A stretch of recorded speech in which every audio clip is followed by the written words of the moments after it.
This is one of the most coveted symbols when thrifting for wool. The golden mark. And more importantly, Australia was fighting to get that symbol in front of everybody's face as fast as possible in order to save their industry. Nylon, polyester, acrylic exploded in the 1960s and were household names. Once again, the old gave way to the new, to nylon stockings. And with all of that, brands were trying to promote synthetic fabrics as hard as they possibly could at the expense of wool. They would say wool is incredibly itchy, wool is incredibly hard to care for, wool is incredibly high maintenance, wool is prone to moth holes, and synthetics are the modern miracle of science. Today, smart women know what puts the lasting beauty into wash and wear.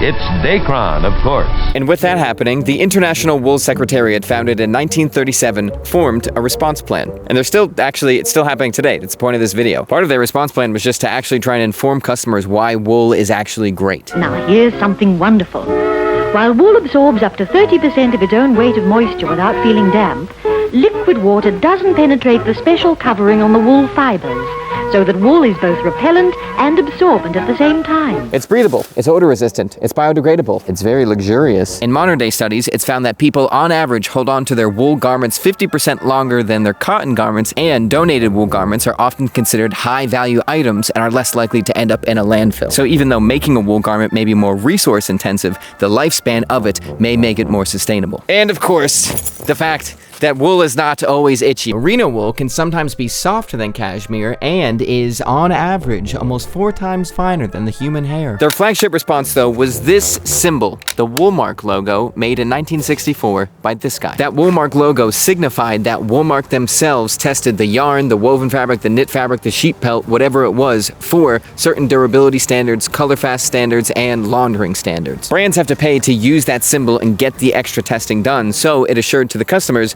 this was a good product and made the wool industry not worried that some junk wool was going to make people think wool in general was bad. And obviously it worked pretty well, because 62 years later, people are still going to thrift shops and flea markets looking for that Woolmark logo.